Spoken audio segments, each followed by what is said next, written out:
Part 1. New Beginnings and Suspicious Glances. The first time I saw the apartment was on a bright, sunny morning in late September. The cab dropped me off in front of a moderately aged building, its brick facade exuding a sense of history and warmth amidst the bustling city. I lugged my 2 suitcases up the steps, excitement coursing through me. This was it, the start of my new life in a tech hub. Fresh out of college with my computer science degree in hand and a job at an innovative startup beginning Monday. I had found Aiden's ad on Craigslist, and after a few exchanges, his apartment seemed too good to pass up, right in the heart of the city, affordable, and with a roommate that seemed eerily aligned with my own interests and disposition. Mr. Thompson, the landlord, greeted me at the door with a smile, his eyes crinkling at the corners. "You must be Alex," he said, extending a hand. "Welcome to your new home. Aiden's already waiting for you upstairs." The apartment was on the 3rd floor, and as I made my way up, my mind raced with thoughts of my new roommate. We had only communicated through text and emails, yet he seemed like someone I had known for years. He had assured me that he was also in the tech field, loved indie music, and was a weekend warrior at the local gym, practically my mirror image. I knocked on the door, and it swung open to reveal Aiden. He was taller than I had anticipated, with an athletic build and dark hair that fell in a messy style. A warm smile spread across his face as he invited me in. "This is awesome, man. Glad you could finally make it," Aiden enthused, taking one of my suitcases. The apartment was cozy, filled with natural light and surprisingly tidy. Aiden showed me around briefly before leading me to my room. As the days passed, the initial thrill of the new environment began to erode under the weight of Aiden's peculiar behavior. He had an uncanny knowledge about my likes and dislikes, even guessing my favorite obscure band during a casual conversation. It was flattering at first, but soon it felt like he was reading from a script tailored for me. One night, gripped by a mixture of curiosity and unease, I couldn't sleep. I decided to get some water from the kitchen. As I passed by the living room, I noticed the dim glow of Aiden's computer screen. Curiosity got the better of me. Peeking over his shoulder, I saw him immersed in a sea of graphs and textual analysis. My name popped up on multiple instances across the screen. I stood there, frozen, trying to piece together why my personal information, search histories, recent purchases, even private messages, were being fed into some kind of algorithm on Aiden's computer. The realization hit me hard, and a wave of discomfort washed over me. I had signed up for a roommate, not a personal analyst who mined my life for data. As quietly as I had come, I retreated back to my room, 1,000 questions racing through my mind. What was Aiden's endgame? How deep had he dug into my private life? And most importantly, could I still trust the man I was supposed to share a home with? Part 2. Unraveling secrets and making choices. The following days were a blur of disconcerted thoughts and awkward silences. Despite Aiden's persistent attempts to carry on as if nothing was amiss, I couldn't shake off the feeling of being exposed and violated.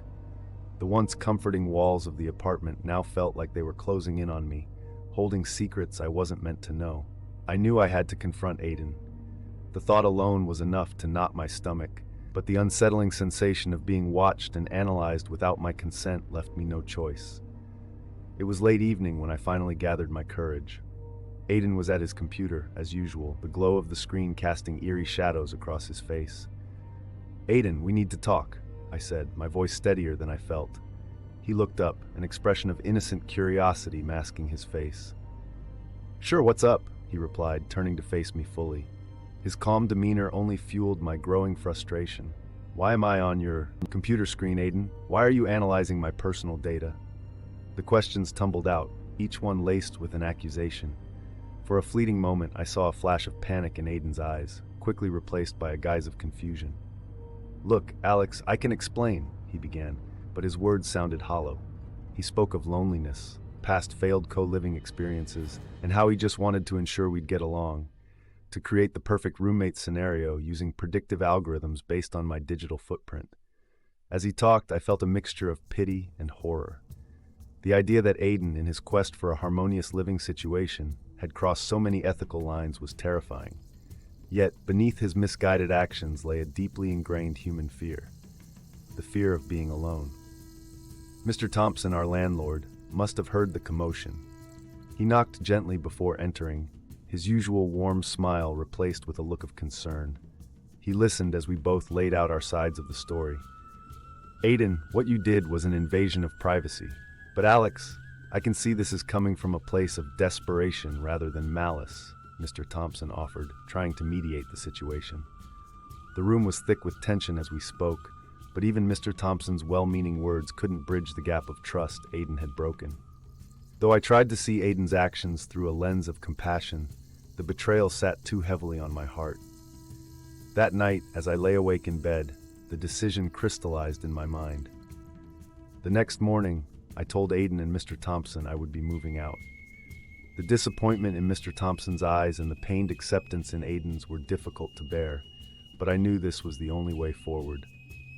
My trust had been shattered, and no amount of understanding or forgiveness could repair what was lost. As I began packing my belongings, the weight of everything that had transpired hung over me. I was leaving behind not just an apartment and a would-be friend, but also a naive belief in the simplicity of human connections in the digital age. The world felt like a slightly darker place, but perhaps it was a necessary disillusionment, a step towards guarding my privacy and autonomy in an increasingly connected world. Part 3: Reflections and Farewells. The process of packing was more than just the physical act of placing belongings into boxes. It was symbolic, a tangible representation of the decision to move on. Each item I packed, from books to clothes, felt like I was also packing away bits of the life I had hoped to build here. The disappointment wasn't just with Aiden. It was also with myself for not seeing the signs earlier, for being too eager to find a sense of belonging in a new city. Aiden was conspicuously absent as I moved about the apartment, the weight of our last conversation creating an invisible barrier between us. It was the kind of silence that speaks volumes, filled with things left unsaid, apologies that would never be voiced, and the understanding that some actions are irrevocable. On the morning of my departure, the apartment felt unusually quiet. Aiden emerged from his room, his usual confidence replaced with a subdued demeanor. We stood there for a moment, two strangers bound by a peculiar and uncomfortable chapter of our lives. "I'm sorry," he finally said, his voice barely above a whisper. It was a simple admission, but I could see it cost him a lot to say it. "I know," I replied, "but I have to do this, for both our sakes." Mr. Thompson was there to see me off, offering a sympathetic nod as he helped me with my luggage. The once warm and welcoming landlord now seemed to carry the weight of the situation, a silent observer of the consequences that technological overreach and personal invasion can bring into the simplest of human interactions. Stepping outside, the city greeted me with the same hustle and bustle as when I first arrived, a reminder that life goes on, with or without us. I looked back at the apartment building one last time, a place that had promised new beginnings, but instead taught me a harsh lesson about the complexity of trust and privacy in the digital age. As the taxi drove away, I caught a glimpse of Aiden in the rearview mirror, standing at the doorway, watching as I left. It was a bittersweet ending, a chapter in our lives that had closed as quickly as it had opened. We were both victims and perpetrators in a scenario that was all too common in today's world, where the lines between personal and private often blur. In the quiet of the taxi, I contemplated the future, how to navigate a world where technology promised connectivity, but at what cost? The city flew by in a blur, each street corner a reminder of the endless possibilities and pitfalls that awaited. As the buildings and faces merged into an indistinct panorama, I realized that this experience, for all its pain and betrayal, was a necessary awakening. It was a reminder to cherish real, unfiltered human connections in a world that often feels too digitized, too impersonal. Sitting back, I let the city take me to my next destination, uncertain of what lay ahead, but ready to face it with a newfound understanding and resilience. The incessant clicking of the keyboard under my fingers was the only sound punctuating the otherwise silent night. My small, cluttered room, illuminated only by the dim glow of a single desk lamp and the light from my computer screen, was a sanctuary of sorts, a refuge where the outside world, with all its chaos and demands, could not reach me. I was on the hunt again, not for anything as mundane as game or treasure, but for something far more precious to me: vinyl records. It was on one of these late-night ventures, scrolling through countless listings on Craigslist, that I found it. An ad for a collection of rare vintage records, the likes of which I'd never seen. The excitement that surged through me was almost palpable.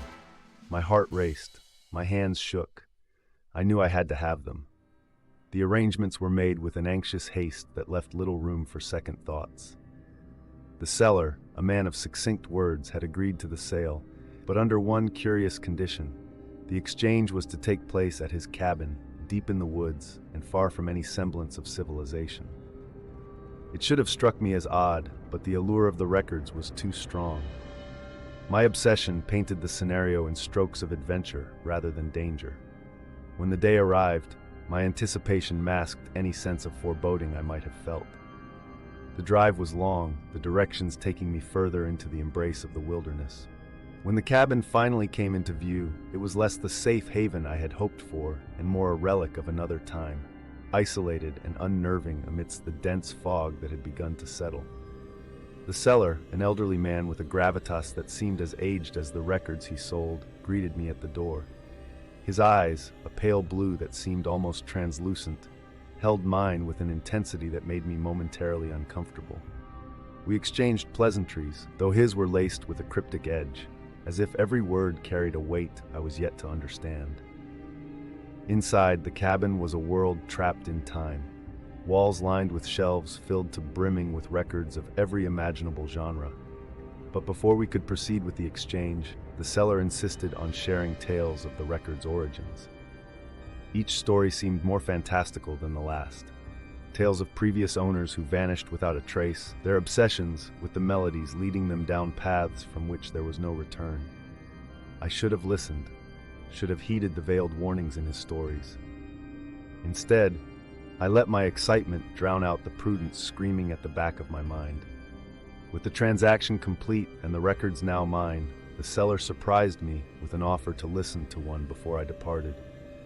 Despite the late hour and the ominous fog encapsulating the cabin, I agreed, eager to experience the magic housed within those grooves. As the needle dropped on the record, a haunting melody filled the room, its notes weaving through the air with an otherworldly grace. It was captivating, enchanting, and unsettling. The room seemed to grow colder, the light dimmer, and for a moment I could swear the shadows danced in rhythm with the music. It was then that the first wave of dread washed over me, chilling and profound. I had stepped into a realm far beyond my understanding, ensnared by my own passion. The music had ensnared me, the melodies twisting around my soul like chains. I stumbled, vision blurring as the room spun. Each note was a whisper, a siren call drawing me deeper into a darkness from which there seemed no escape. As the final chords of the record ebbed away into a chilling silence, a palpable sense of unease settled over me, wrapping its cold fingers around my heart with a vice-like grip. The room, once merely old and musty, now felt charged with a sinister atmosphere, as though the very air had thickened, heavy with unspoken warnings and spectral whispers. I turned to the seller, intending to voice my sudden desire to leave, only to find him gone, vanished as if he, too, were nothing but a figment of the haunting melody. Panic set in as I stumbled towards the door, my earlier fascination replaced by an overwhelming need to escape. But as I stepped outside, the world had transformed. A dense fog enveloped the cabin and the surrounding woods, a white blanket that obscured everything beyond a few feet, turning familiar shapes into grotesque shadows. I ventured into the fog, hoping to find my way back to my car, only to realize with a sinking heart that the path had disappeared. Every direction seemed to lead me back to the cabin, as if the very woods conspired to keep me trapped. Hours seemed to pass as I wandered, lost and disoriented, the seller's cryptic tales echoing in my mind. It dawned on me, with a clarity that cut through the fog, that I had become the protagonist of those cautionary stories, ensnared by my own obsession. The records had not just been objects of desire. They were a lure, drawing in those unable to resist their call, trapping them in a cycle of endless searching and longing. Desperation fueled my steps as I attempted to navigate the confounding maze of trees and mist. Yet, each time, like a cruel joke, I found myself standing before the cabin once more, its windows now glowing with an eerie light. It was in this moment of utter despair that I saw her for the first time, the vision. A spectral figure, her appearance seemed to emanate from the records themselves, a ghostly embodiment of their trapped melodies and tales. She didn't speak, but her presence was a balm to the chaos of my thoughts. Guided by an inexplicable pull, I followed her back into the cabin, to the heart of my terror. It was there, amid the oppressive silence, that realization struck me like a blow. The records, with their haunting melodies, were not merely trapping me in the woods, they were ensnaring my very soul, feeding on my obsession until there would be nothing left of me but a wisp of memory, endlessly searching. Determination replaced fear as I understood what I had to do. The record player, the conduit for the cursed melodies, sat innocuous on the table. With a strength born of desperation, I smashed it, the sound of shattering wood punctuating the heavy air like a gunshot. The act, violent and final, felt like breaking free from chains I hadn't known bound me. As the last echoes of destruction faded, a profound silence enveloped the cabin, as if the world held its breath. The oppressive atmosphere lifted, the fog outside beginning to thin, revealing the first light of dawn cresting the horizon. The vision, her purpose fulfilled, vanished, leaving me alone with the wreckage of my obsession and a path to freedom finally clear before me. With the first light of dawn casting its tender glow through the dissipating fog, I stood at the threshold of the cabin, a profound sense of weariness weighing down my limbs. The world beyond the cabin's confines seemed different now, as if my ordeal had peeled away a veil, revealing a reality tinged with shadows formerly unseen. My car, once the steed to my adventurous spirit, now appeared as nothing more than a metal shell, a false promise of freedom. I glanced back at the cabin, its malevolent presence subdued in the morning light, but no less sinister. The shattered remnants of the record player lay scattered on the floor, a testament to my desperate bid for escape. Yet, despite the silence, the melodies of the records lingered, a haunting refrain that echoed not through the air, but within the caverns of my mind. As I began my journey back through the woods, each step taking me further away from the cabin's cursed grasp, a realization settled within me like a stone in water. My escape was not just a physical one. The ordeal had stripped layers from my soul, leaving raw and tender the parts of me that had been touched by the darkness. I understood then that some prisons did not confine the body but the mind, and my escape from the cabin was but the first step in a long road to freedom from the haunting melodies that now resided within me. The drive home was a blur, the landscapes passing by my window mere smudges of color on a canvas of confusion and reflection. My obsession, which had once filled me with a sense of purpose and identity, now seemed a distant memory, a folly born of a desire to fill the voids within with things outside my soul. In the days that followed, the records sat untouched, their once tempting visages now little more than harbingers of a past I wished to forget. I couldn't bring myself to rid them entirely, a part of me still tethered to the obsession that nearly claimed my soul. Instead, they served as a reminder of the night I spent ensnared by their melodies, a cautionary tale of the dangers lurking in the shadows of desire. The world moved on, indifferent to the battle waged in the heart of the woods. Life resumed its relentless march, carrying me along its currents with a new perspective forged in the crucible of my experience. The melodies, though ever present in the recesses of my mind, gradually lost their power, becoming ghosts of echoes, reminders of the night when I danced on the edge of oblivion. Yet, in moments of solitude, when the world's noises faded into silence, I could hear them. Soft, haunting whispers of the records, a siren call to a part of my soul forever lost in their grooves. I realized then that some escapes were not complete, that pieces of myself would always remain in that cabin, trapped in a cycle of desire and despair. And so, I lived, a man touched by shadows, walking the boundary between light and darkness, forever changed by a Craigslist ad that promised vintage records, but delivered a lesson on the nature of obsession. The records, my once treasured collection, served as a monument not to my passion, but to the night I survived the darkest melody of all. the one that sought to claim my very soul.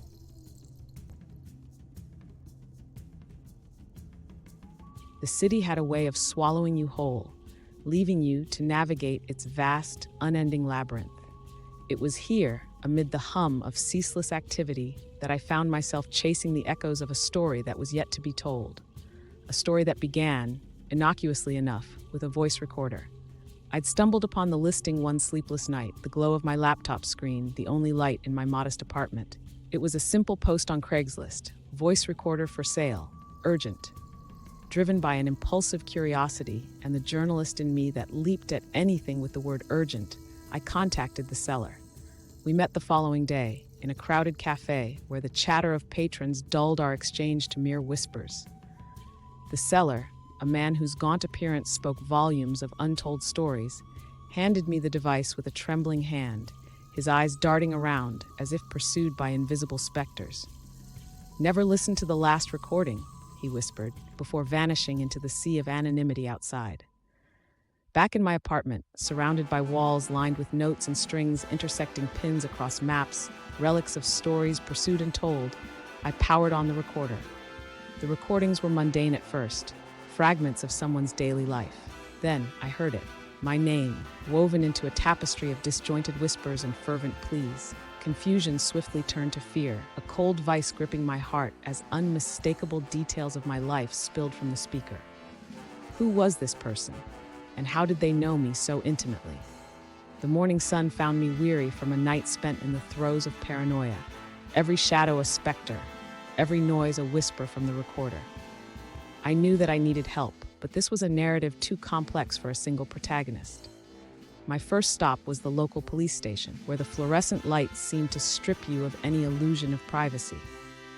Detective Marcus Allen, a man whose experience was etched into the creases of his face and the steadiness of his gaze, listened to my story with an initial skepticism that I couldn't fault him for. As we listened to the recordings together, his skepticism gradually gave way to intrigue. The recordings were a puzzle, each whisper a piece that promised to reveal the bigger picture. If only we could discern its shape. Determined to uncover the truth, I reached out to Alex, a friend whose life was a vivid tapestry of code and digital footprints. Their apartment was a stark contrast to the sterile environment of the police station, bathed in the glow of neon lights, the air filled with the hum of computers and the scent of ozone. Together, we dove into the abyss of the internet, searching for any trace of the seller or the previous owner of the voice recorder. Hours slipped into the ether as we chased shadows, the digital echoes of a person who wanted to be found, yet remained elusive. As the night gave way to the pale hues of dawn, we stumbled upon a threadbare clue, an address linked to the seller, leading to a part of the city that even the city seemed to forget. It was a lead, thin as it may be, and as the sun rose, casting long shadows over streets that whispered secrets, I knew that my search was only just beginning. This journey into the unknown was fraught with peril, but the story that awaited me was one that needed to be told. And so, with a recorder that held the key to my own story, I stepped into the light, ready to chase the whispers back into the shadows from whence they came. The address led me to a part of the city where the bright veneer of modernity had long since peeled away, revealing the decay underneath. Buildings stood hunched, their windows like vacant eyes, and the streets wore the silence of abandonment like a heavy cloak. Among them was my destination, an apartment complex that seemed to have absorbed the desolation around it, its facade a mosaic of peeling paint and shattered windows. With each step towards the building, the city's omnipresent hum faded into a distant memory, replaced by the palpable sensation of being watched. The air turned colder, denser, as if the atmosphere itself resisted my intrusion. But driven by a determination that bordered on obsession, I pressed on, my footsteps echoing in the void. Inside, the decay was more pronounced, the walls adorned with graffiti that seemed to narrate the building's slow surrender to time. The dim light did little to dispel the shadows that clung to corners like cobwebs, and the silence was so profound that every breath sounded like a shout. I found the apartment, its door slightly ajar, inviting or warning, I couldn't tell. Crossing the threshold felt like stepping into a different realm, one that was untouched by the passage of time outside. Dust hung in the air, undisturbed, and amidst the detritus of a life left behind, I found remnants of the voice that had led me here. Photographs, newspapers, and notebooks filled with the frantic scrawl of obsession. But it was the discovery of a photo, buried under layers of neglect, that chilled me to the bone. A casual snapshot capturing a moment of my life, one I'd hardly remembered, yet there I was, through the eyes of a stalker. The realization was a jolt, propelling me out of the oppressive atmosphere of the apartment and back into the world of the living. The detective was waiting for me outside, his presence a reminder that I wasn't alone in this. Together, we delved into the stalker's past, piecing together a narrative from the scraps left behind. The city's archives became our sanctuary, a treasure trove of forgotten stories, amidst which we found his, a tale punctuated by loss, obsession, and a descent into madness that had ensnared me. We traced his steps, following the breadcrumbs of a life spiraling out of control, each revelation a puzzle piece fitting into place, yet none brought solace. It became clear that the recordings were not just the ramblings of a disturbed mind, but a testament to an obsession that had consumed him, spilling over into my world, shadowing my every step. And then the final piece, a police report filed posthumously, detailing the stalker's untimely death, a life cut short before their obsession could reach me. The detective and I stood in the dim light of the archives, the weight of our discovery settling like dust around us.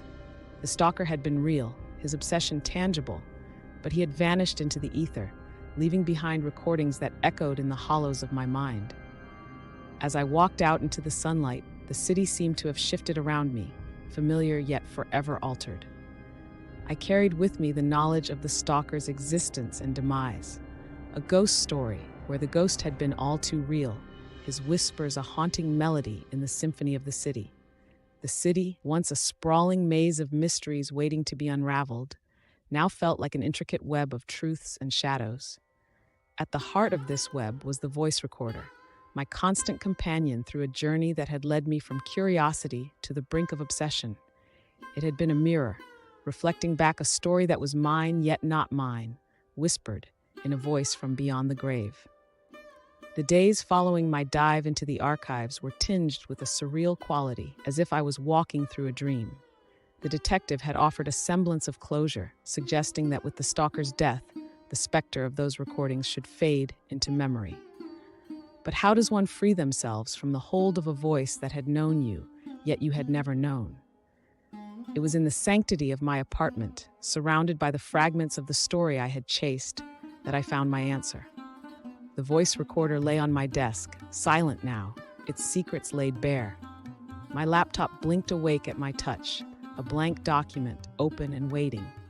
This was my catharsis, my way to unburden the weight of a stranger's obsession, a story that demanded to be told. The words flowed, a torrent that had been dammed up for too long. I wrote of the initial curiosity, the unnerving discovery of the recordings, the descent into the stalker's world, and the chilling realization of his presence in my life. I wrote of the detective, a steadfast ally in a sea of uncertainty, and of Alex, whose prowess with technology had illuminated the digital shadows.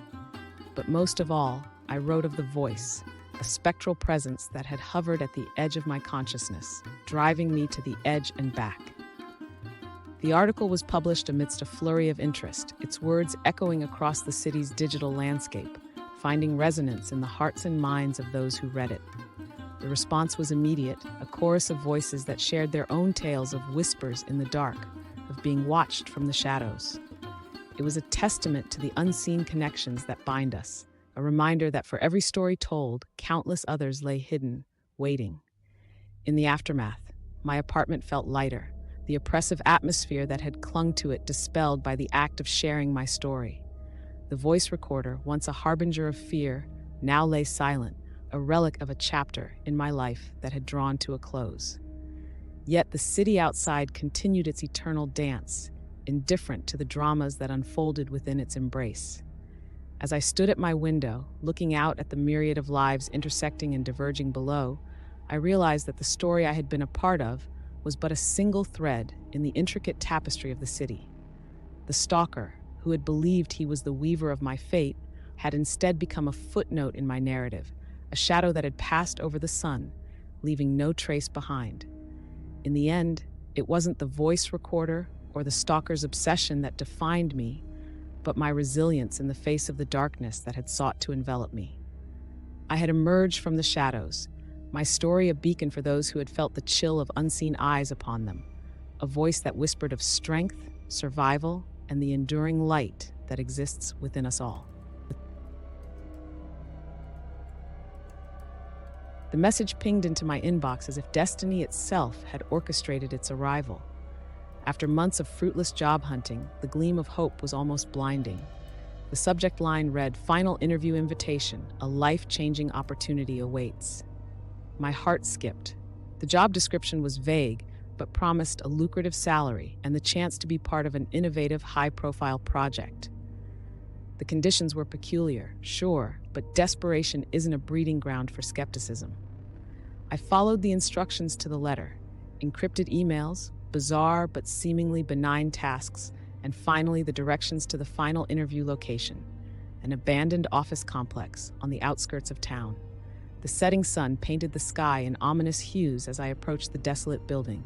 Its towering silhouette loomed, a silent guardian of forgotten stories. A shiver ran down my spine, not from the chill of the evening air, but from a creeping sense of foreboding. Stepping into the dimly lit foyer, the door creaked shut behind me, its echo dancing along the walls. The building seemed to breathe, each exhale a whisper of the unknown. My footsteps echoed on the tiled floor, a lonely sound in the cavernous space. This was it, the culminating moment of all my efforts.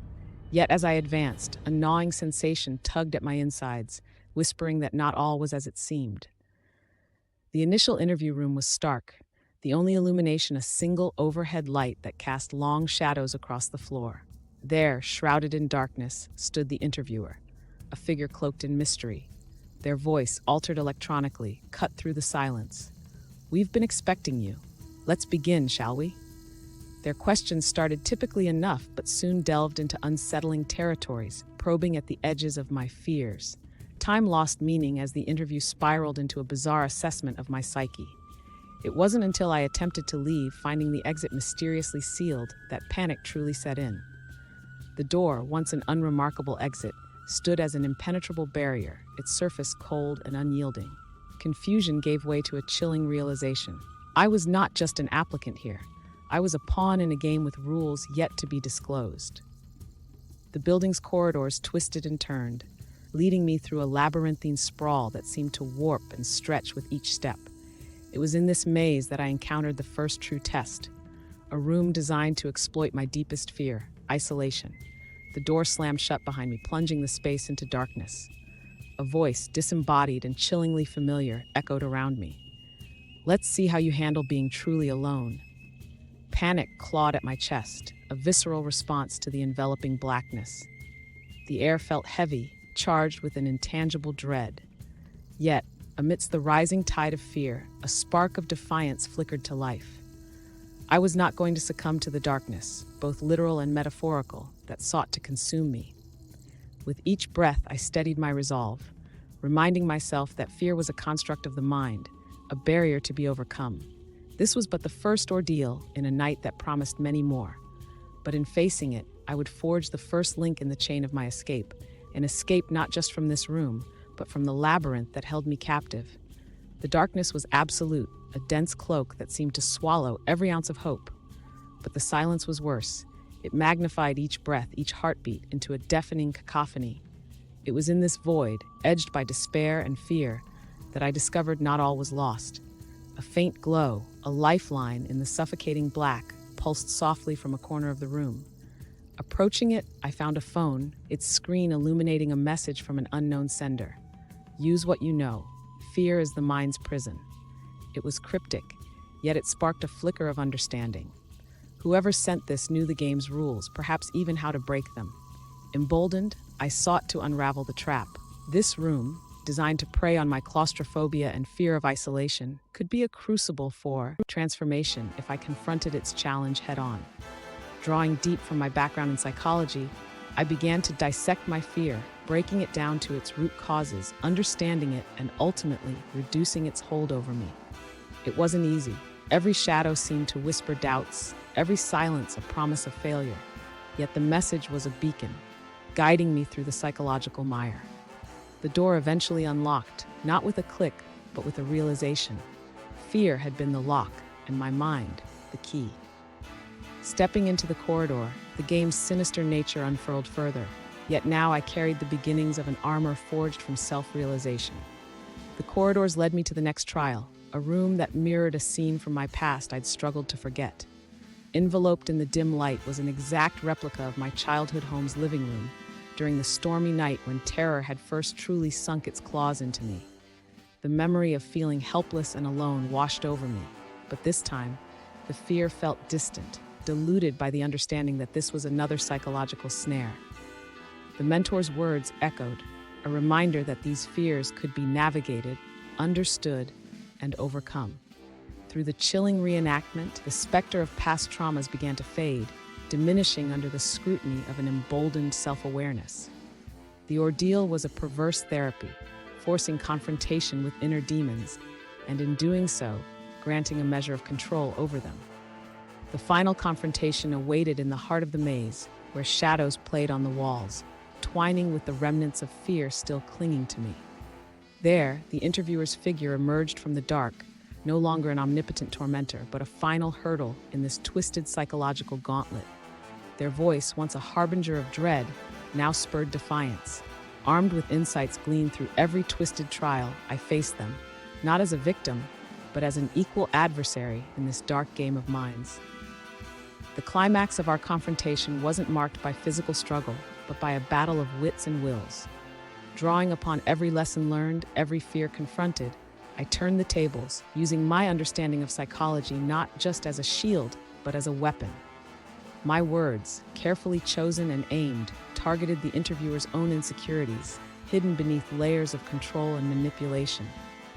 The power dynamics shifted, the captor's facade crumbling under the weight of their own unacknowledged fears. As the final word was spoken, the interviewer vanished into the shadows from which they had emerged, leaving behind an eerie silence. The complex's daunting maze lay silent and defeated, its corridors no longer a prison, but a path leading toward freedom. The dawn was breaking, a new day heralding the end of the night's horrors and the beginning of a journey back to a world forever altered by the night's ordeal.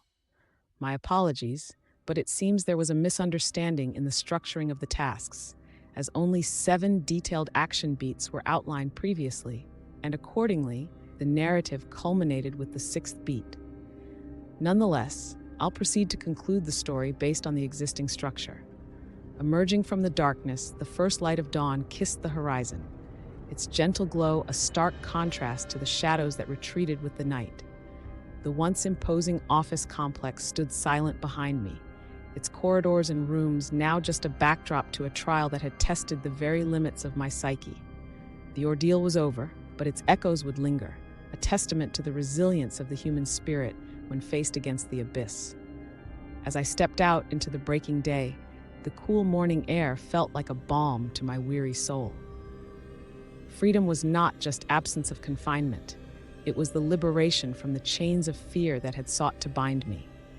The night's trials had peeled back the layers of my consciousness, forcing me to confront my deepest insecurities and emerge not unscathed but undeniably stronger. Yet, as the world around me awakened, the boundaries between the harrowing experience and the reality I returned to blurred. People passed by, caught in the throes of their daily routines, unaware of the darkness that lurked just beneath the surface of the ordinary. I was one of them once, naive to the depths to which the mind could descend or soar in its quest for survival. The mentor, a guiding light through the labyrinthine ordeal, remained an enigma, his motivations, his identity, shrouded in mystery. Perhaps he was the unsung hero of countless such trials, or maybe another soul who had navigated the darkness and sought to light a candle for those who followed. His final message was simple yet profound. Remember, fear thrives in darkness, but so does hope. In the aftermath, the mundane no longer felt ordinary. Every shadow held a story, every light a potent reminder of the darkness it dispelled. The experience had carved into me a profound understanding of the fragility and strength of the human psyche, how easily it could be manipulated, and yet how resilient it could be in the face of unspeakable terror. As I melded into the crowd, the office complex a fading silhouette in the distance, the scars of the night served as silent guardians of my psyche, a reminder of the ordeal endured and the victory earned. The job I had sought was a facade, but the role I had unwittingly auditioned for and triumphed in was that of a survivor.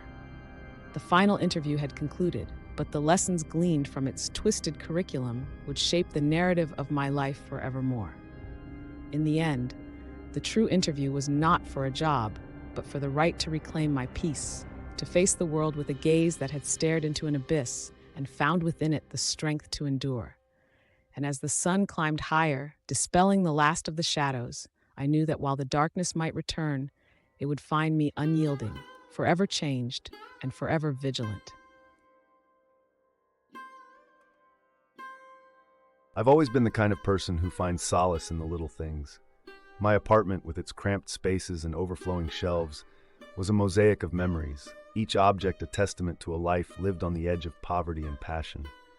It was amidst this chaos, under the dim light of a lone bulb, that I found myself staring at the watch, my mother's watch, a relic from a past that seemed both a lifetime away and as close as yesterday. Tonight, it wasn't just an heirloom, it was a lifeline. The rent was overdue, and the pantry was nearly empty. The ad I typed up on Craigslist was simple, devoid of the emotional weight the watch carried. A few clicks later, it was out there, an offer to the world, or at least to anyone willing to pay enough for me to get through the month. The response came quicker than I expected. A message notification broke the silence of the room, its abruptness startling me. The buyer, Mr. Grayson, was concise, his words typed with an efficiency that felt almost cold. His offer was more than generous. It was a small fortune to someone in my shoes. But it was his insistence on meeting at his place, a house shrouded in as much mystery as his brief messages, that planted the first seed of unease. Still, desperation has a way of silencing doubt. The following evening found me driving through a fog so dense it felt like moving through another world. As Grayson's house loomed out of the mist, a chill crawled up my spine. It stood there, an anachronism against the backdrop of modernity, its silent facade watching like an ancient sentinel. I hesitated, my hand on the car door, as a voice in my head screamed to drive away. But the weight of the watch in my pocket, heavy with history and need, anchored me there. Mr. Grayson greeted me at the door.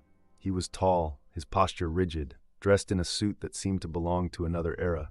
His eyes, sharp and piercing, gave nothing away as he beckoned me inside. The interior of the house was as timeless as its owner, each room a carefully curated collection of antiquities. But it was the air of the house that unsettled me the most. It was as if the very walls were holding their breath, waiting.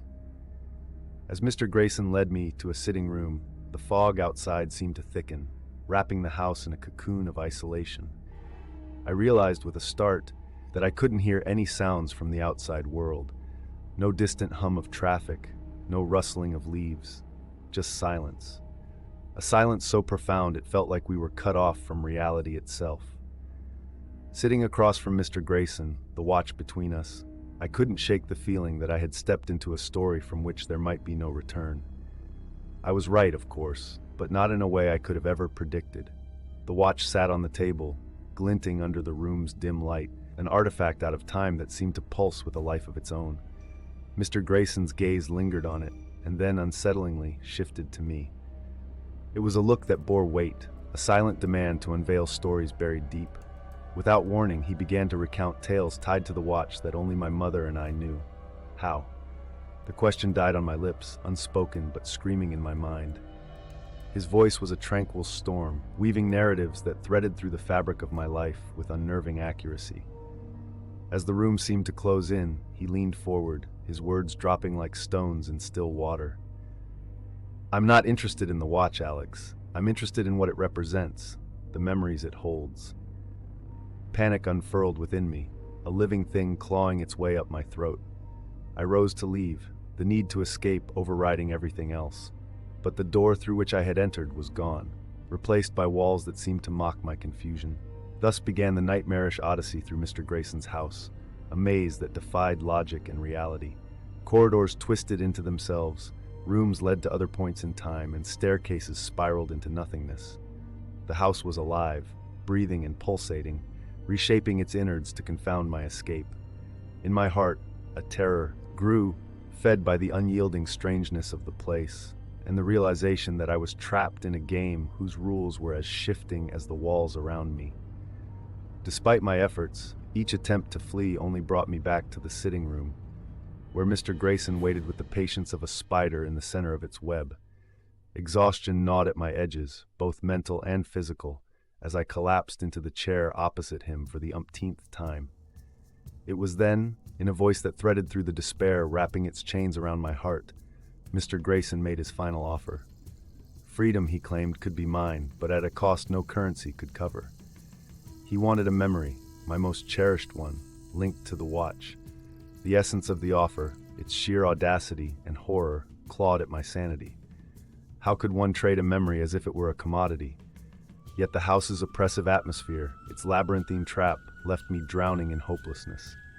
Tears unbidden trailed down my cheeks as images of my mother, her laughter, and the warmth of her embrace enveloped my mind.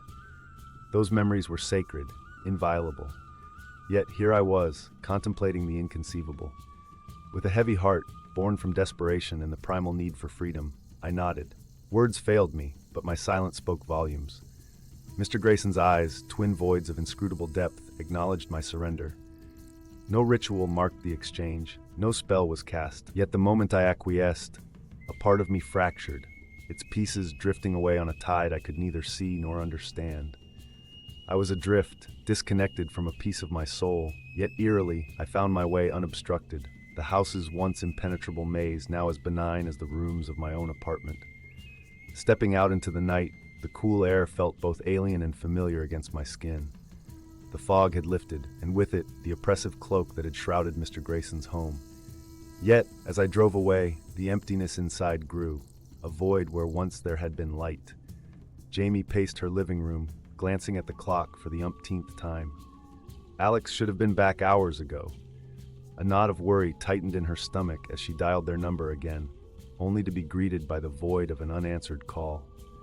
Clutching her phone, she made a decision fueled by a mix of fear and determination. If the world wouldn't bring Alex back to her, she would venture into the abyss to retrieve them. The police were of little help, their assurances as empty as the reassurances she kept giving herself. Undeterred, Jamie took it upon herself to retrace Alex's steps, her search leading her to the edge of town, where rumors of a house that wasn't bound by the laws of nature or time whispered among the locals. As she approached the rumored location, the fog, like a living entity, seemed to recoil, revealing nothing but empty land. Mr. Grayson's house, like the man himself, had vanished into the night, leaving no trace except for the lingering chill in the air that seemed to mock her efforts. Bereft of leads and hope, Jamie returned to the city, the weight of her failure a heavy chain around her heart. It was with a mixture of relief and dread that she found Alex standing outside their apartment building, looking lost and profoundly alone. The reunion was a quiet affair, marked by silent tears and tight embraces. Words were unnecessary. The relief of having Alex back was enough for Jamie. Yet as the night grew old and the adrenaline faded, a deeper, more concerning change in Alex became apparent. Alex sat on the couch, the watch cradled in their hands, a far-off look in their eyes. Jamie sat beside them, her presence a silent question. It was only when Alex tried to speak of their ordeal, to recount what had transpired in Mr. Grayson's house, that the true cost of their freedom became heartbreakingly clear. With each attempt to remember, Alex's confusion grew. Details slipped through their grasp like water, leaving behind only the echo of something profoundly lost. The watch, once a beacon of their mother's love and memory, was now just a thing of gears and glass. Jamie listened, her heart breaking, as Alex struggled with the void where once lay the warmth of their most cherished memory. In the days that followed, Jamie became Alex's anchor, a steadfast presence as they navigated a world that had shifted on its axis. They were lost, adrift in a sea of confusion, grasping for memories that flitted at the edge of consciousness. always just out of reach. Together, they embarked on a journey to fill the spaces left behind, crafting new memories to patch the gaping holes in the tapestry of Alex's past. It was a slow process, marked by frustration and tears, but also moments of unexpected joy and laughter. But no matter how many new memories they created, the watch remained, a symbol of a sacrifice too steep, a reminder of what had been traded in a moment of desperation. Yet in its silent ticking, there was also a testament to survival, to the resilience of the human spirit in the face of unimaginable loss. As they moved forward, Jamie and Alex found strength in their shared vulnerability, their bond deepened by the scars of their ordeal. And while the shadows of that night in Mr. Grayson's house would always linger, they faced the future not with fear, but with a quiet defiance, their love a beacon in the darkness, guiding them home.